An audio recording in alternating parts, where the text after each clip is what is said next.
ओम शांति। 3 दिसंबर 2024 के ईश्वरी महावाक्य। पहले सुनते हैं मुरली के मुख्य पॉइंट्स। बाबा ने कहा, आत्मा पवित्र बनती है तो शरीर भी पवित्र मिलता है। यह शरीर तो मिट्टी का पुतला है, आत्मा तो अविनाशी है। शिव बाबा हैं आत्माओं का बाप और ब्रह्मा को आदि देव कहते हैं। मनुष्य तो बिल्कुल घोर अंधियारे में है। कह देते हैं दुनिया की आयु लाखों वर्ष है, इसीलिए मनुष्य मूंझते हैं। फिर बाबा ने कहा, मनुष्य से देवता बनने के लिए देवताओं का खान पान अशुद्ध नहीं होता। वे कभी बीड़ी आदि पीते नहीं। बाप ही कहते हैं, मैं ही इस भारत को सचखंड बनाता हूँ। पहले पहले यह निश्चय होना चाहिए कि यह कोई साधु संत नहीं पढ़ाते, परंतु इसमें जो प्रवेश कर बोलते हैं वह है ज्ञान का सागर। सर्वशास्त्र शिरोमणि गीता भगवान ने गाई है, परंतु भगवान किसको कहा जाता है यह भारतवासियों को पता नहीं। इस पुरानी दुनिया का विनाश हो जाएगा। नेचुरल कैलेमिटी, तूफान आएंगे जोर से, सब खत्म हो जाएगा। अंत में बाबा ने कहा, बाप द्वारा अच्छी रीति पढ़कर फर्स्ट क्लास फूल बनना है। स्वर्ग में उच्च पद का अधिकार प्राप्त करने के लिए याद की यात्रा में तत्पर रहना है। अब सुनते हैं महावाक्यों को विस्तार से। मीठे बच्चे, याद की यात्रा में अलबेले मत बनो। याद से ही आत्मा पावन बनेगी। बाप आए हैं सभी आत्माओं की सेवा कर उन्हें शुद्ध बनाने। प्रश्न, कौन सी स्मृति बनी रहे तो खान पान शुद्ध हो जाएगा?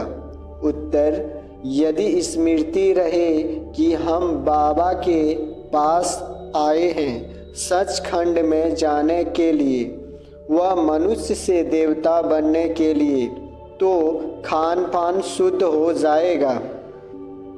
क्योंकि देवताएं कभी अशुद्ध चीज नहीं खाते। जब हम सत्य बाबा के पास आए हैं सचखंड पावन दुनिया का मालिक बनाने, तो पतित अशुद्ध बन नहीं सकते। ओम शांति। रूहानी बाप रूहानी बच्चों से पूछते हैं, बच्चे तुम जब यहाँ बैठते हो तो किसको याद करते हो? अपने बेहद के बाप को। वहाँ वह कहाँ है? उनको पुकारा जाता है ना, हे पतित पावन। आजकल सन्यासी भी कहते रहते हैं, पतित पावन सीताराम, अर्थात पतितों को पावन बनाने वाला राम आओ। यह तो बच्चे समझते हैं पावन दुनिया सतयुग को, पतित दुनिया कलयुग को कहा जाता है। अभी तुम कहाँ बैठे हो? कलयुग के अंत में। इसलिए पुकारते हैं, बाबा आकर हमको पावन बनाओ। हम कौन हैं? आत्मा। आत्मा को ही पवित्र बनाना है। आत्मा पवित्र बनती है तो शरीर भी पवित्र मिलता है। आत्मा के पतित बनने से शरीर भी पतित मिलता है। यह शरीर तो मिट्टी का पुतला है, आत्मा तो अविनाशी है। आत्मा इन ऑर्गन्स द्वारा कहती है, पुकारती है, हम बहुत पतित बन गए हैं, हमको आकर पावन बनाओ। बाप पावन बनाते हैं। 5 विकारों रूपी रावण पतित बनाते हैं। बाप ने अभी स्मृति दिलाई है, हम पावन थे, फिर ऐसे 84 जन्म लेते लेते अभी अंतिम जन्म में हैं। यह जो मनुष्य सृष्टि रूपी झाड़ है, बाप कहते हैं मैं इनका बीज रूप हूँ। मुझे बुलाते हैं, हे परमपिता परमात्मा, ओ गॉड फादर लिबरेट मी। हर एक अपने लिए कहते हैं, मुझे छुड़ाओ भी और पंडा बनाकर शांति धाम घर में ले चलो। सन्यासी आदि भी कहते हैं, अस्थाई शांति कैसे मिले? अब शांति धाम तो है घर, जहाँ से आत्माएं पाठ बजाने आती हैं वहाँ सिर्फ आत्माएं ही हैं, शरीर नहीं है। आत्माएं नंगी अर्थात शरीर बगैर रहती है। नंगे का अर्थ यह नहीं कि कपड़े पहनने बगैर रहना, नहीं, शरीर बगैर आत्माएं नंगी अशरीरी रहती है। बच्चे, तुम आत्माएं वहाँ मूल वतन में बगैर शरीर रहती हो, उसे निराकारी दुनिया कहा जाता है। बच्चों को सीढ़ी पर समझाया गया है कैसे हम सीढ़ी नीचे उतरते आए हैं। पूरे 84 जन्म लगे हैं मैक्सिमम, फिर कोई एक जन्म भी लेते हैं। आत्माएं ऊपर से आती ही रहती हैं। अभी बाप कहते हैं मैं आया हूँ पावन बनाने। शिव बाबा ब्रह्मा द्वारा तुम्हें पढ़ाते हैं। शिव बाबा हैं आत्माओं का बाप और ब्रह्मा को आदि देव कहते हैं। इस दादा में बाप कैसे आते हैं यह तुम बच्चे ही जानते हो। मुझे बुलाते भी हैं, हे पतित पावन आओ। आत्माओं ने इस शरीर द्वारा बुलाया है। मुख्य आत्मा है ना, यह है ही दुख धाम। यहाँ कलयुग में देखो बैठे बैठे अचानक मृत्यु हो जाती है। वहाँ ऐसे कोई बीमार ही नहीं होते। नाम ही है स्वर्ग। कितना अच्छा नाम है, कहने से दिल खुश हो जाता है। क्रिश्चियन भी कहते हैं क्राइस्ट से 3000 वर्ष पहले पैराडाइज था। यहाँ भारतवासियों को तो कुछ भी पता नहीं है, क्योंकि उन्होंने सुख बहुत देखा है तो दुख भी बहुत देख रहे हैं। तमो प्रधान बन 84 जन्म भी इन्हों के हैं। आधा कल्प बाद फिर और धर्म वाले आते हैं। अभी तुम समझते हो आधा कल्प देवी देवताएं थे तो और कोई धर्म नहीं था। फिर त्रेता में जब राम हुआ तो भी इस्लामी बौद्ध नहीं थे। मनुष्य तो बिल्कुल घोर अंधियारे में है। कह देते हैं दुनिया की आयु लाखों वर्ष है, इसलिए मनुष्य मूंझते हैं कि कलयुग अजुन छोटा बच्चा है। तुम अभी समझते हो कलयुग पूरा हो अभी सतयुग आएगा, इसलिए तुम आए हो बाप से स्वर्ग का वर्षा लेने। तुम सब स्वर्गवासी थे, बाप आते ही हैं स्वर्ग स्थापन करने। तुम ही स्वर्ग में आते हो, बाकी सब शांति धाम घर चले जाते हैं। वह है स्वीट होम। आत्माएं वहाँ निवास करती हैं, फिर यहाँ आकर पाठधारी बनते हैं। शरीर वगैर तो आत्मा बोल भी न सके। वहाँ शरीर न होने कारण आत्माएं शांति में रहती है। फिर आधा कल्प है देवी देवताएं, सूर्यवंशी चंद्रवंशी। फिर द्वापर कलयुग में होते हैं मनुष्य। देवताओं का राज्य था। फिर अब वह कहाँ गए किसको पता नहीं। यह नॉलेज अभी तुमको बाप से मिलता है और कोई मनुष्य में यह नॉलेज होती नहीं। बाप ही आकर मनुष्यों को यह नॉलेज देते हैं, जिस ही मनुष्य से देवता बनते हैं। तुम यहाँ आए ही हो मनुष्य से देवता बनने के लिए। देवताओं का खान पान अशुद्ध नहीं होता। वे कभी बीड़ी आदि पीते नहीं। यहाँ के पतित मनुष्यों की बात मत पूछो क्या क्या खाते हैं। अब बाप समझाते हैं यह भारत पहले सचखंड था। जरूर सच्चे बाप ने स्थापन किया होगा। बाप को ही ट्रूथ कहा जाता है। बाप ही कहते हैं मैं ही इस भारत को सचखंड बनाता हूँ। तुम सच्चे देवताएं कैसे बन सकते हो वह भी तुमको सिखलाता हूँ। कितने बच्चे यहाँ आते हैं, इसलिए यह मकान आदि बनवाने पड़ते हैं। अंत तक भी बनते रहेंगे। बहुत बनेंगे, मकान खरीद भी करते हैं। शिव बाबा ब्रह्मा द्वारा कार्य कराते हैं। शिव बाबा ब्रह्मा द्वारा कार्य करते हैं।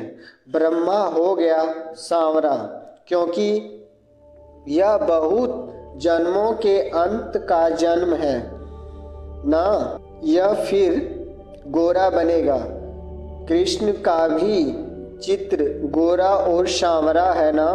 म्यूजियम में बड़े बड़े अच्छे चित्र हैं जिस पर तुम किसको अच्छी रीति समझा सकते हो।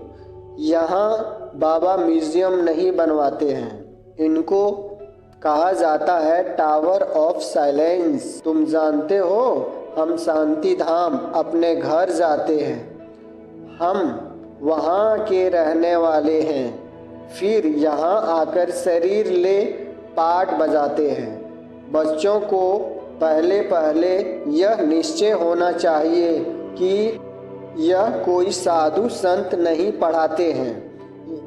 यह दादा तो सिंध का रहने वाला था, परंतु इसमें जो प्रवेश कर बोलते हैं वह है ज्ञान का सागर। उनको कोई जानते ही नहीं, कहते भी हैं गॉडफादर, परंतु कह देते हैं उनका नाम रूप है ही नहीं। वह निराकार है, उनका कोई आकार नहीं है, फिर कह देते वह सर्वव्यापी है। अरे परमात्मा कहाँ है? वह कहेंगे सर्वव्यापी है, सबके अंदर है। अरे हर एक के अंदर आत्मा बैठी है, सब भाई भाई है ना। फिर घट घट में परमात्मा कहाँ से आया, ऐसे नहीं कहेंगे। परमात्मा भी है और आत्मा भी है। परमात्मा बाप को बुलाते हैं, बाबा आकर हम पतितों को पावन बनाओ। मुझे तुम बुलाते हो यह धंधा, यह सेवा करने लिए। हम सभी को आकर शुद्ध बनाओ। पतित दुनिया में हमको निमंत्रण देते हो, कहते हो बाबा हम पतित हैं। बाप तो पावन दुनिया देखते ही नहीं, पतित दुनिया में ही तुम्हारी सेवा करने के लिए आए हैं। अब यह रावण राज विनाश हो जाएगा, बाकी तुम जो राजयोग सीखते हो वह जाकर राजाओं का राजा बनते हो। तुमको अनगिनत बार पढ़ाया है, फिर 5000 वर्ष बाद तुमको ही पढ़ाएंगे। सतयुग त्रेता की राजधानी अब स्थापन हो रही है। पहले हैं ब्राह्मण कुल, प्रजापिता ब्रह्मा गाया जाता है ना, जिसको एडम आदि देव कहते हैं। यह कोई को पता नहीं है। बहुत है जो यहाँ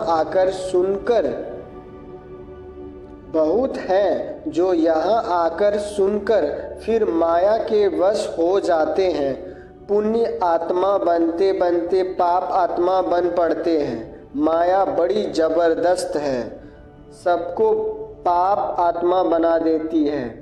यहाँ कोई भी पवित्र आत्मा पुण्य आत्मा है नहीं। पवित्र आत्माएं देवी देवता ही थे। जब सभी पतित बन जाते हैं तब बाप को बुलाते हैं। अभी यह है रावण राज्य, पतित दुनिया। इनको कहा जाता है कांटों का जंगल। सतयुग को कहा जाता है garden of flowers. Mughal garden में कितने फर्स्ट क्लास अच्छे अच्छे फूल होते हैं।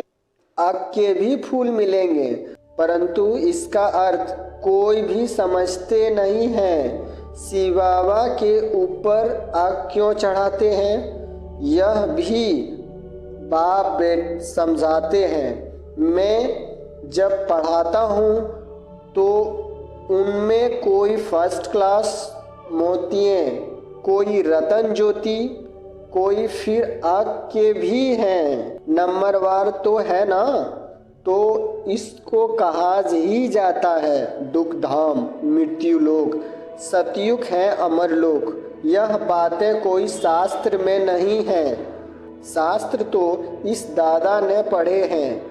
बाप तो शास्त्र नहीं पढ़ाएंगे, बाप तो खुद सद्गति दाता है करके गीता को रेफर करते हैं। सर्वशास्त्र शिरोमणि गीता भगवान ने गाई है, परंतु भगवान किसको कहा जाता है यह भारतवासियों को पता नहीं।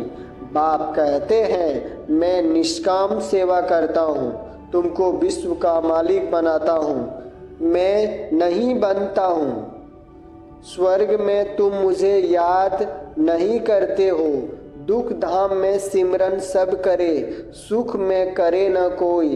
इनको दुख और सुख का खेल कहा जाता है। स्वर्ग में और कोई दूसरा धर्म होता ही नहीं है, वह सभी आते ही हैं बाद में। तुम जानते हो अभी इस पुरानी दुनिया का विनाश हो जाएगा, नेचुरल कैलेमिटी तूफान आएंगे जोर से, सब खत्म हो जाएगा।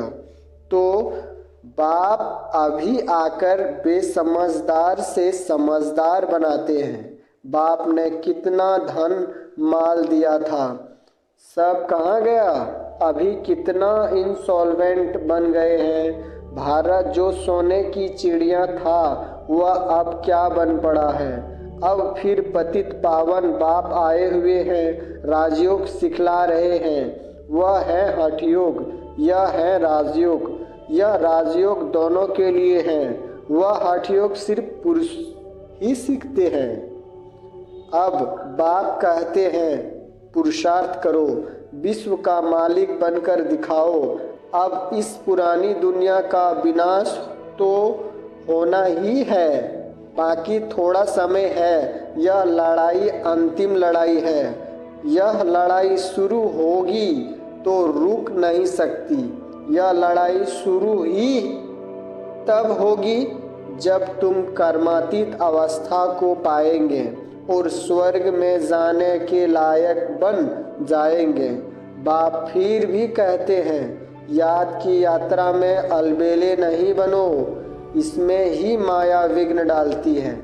अच्छा, मीठे मीठे सिकलते बच्चों प्रति माता पिता बाप दादा का याद प्यार और गुड मॉर्निंग। रूहानी बाप की रूहानी बच्चों को नमस्ते। धारणा के लिए मुख्य सार, पहला, बाप द्वारा अच्छी रीति पढ़कर फर्स्ट क्लास फूल बनना है। कांटों के इस जंगल को फूल का बगीचा बनाने में बाप को पूरी मदद करनी है। दूसरा, कर्मातीत अवस्था को प्राप्त करने व स्वर्ग में उच्च पद का अधिकार प्राप्त करने के लिए याद की यात्रा में तत्पर रहना है, अलबेला नहीं बनना है। वरदान, अपने मस्तक पर सदा बाप की दुआओं का हाथ अनुभव करने वाले मास्टर विघ्न विनाशक भव। गणेश को विघ्न विनाशक कहते हैं। विघ्न विनाशक वही बनते जिसमें सर्व शक्तियाँ हैं। सर्व शक्तियों को समय प्रमाण कार्य में लगाओ तो विघ्न ठहर नहीं सकते। कितने भी रूप से माया आए, लेकिन आप नॉलेजफुल बनो। नॉलेजफुल आत्मा कभी माया से हार खा नहीं सकती। जब मस्तक पर बाप दादा की दुआएं का हाथ है तो विजय का तिलक लगा हुआ है। परमात्मा हाथ और सात विघ्न विनाशक बना देता है। स्लोगन, स्वयं में गुणों को धारण कर दूसरों को गुण दान करने वाले ही गुणमूर्त हैं। ओम शांति।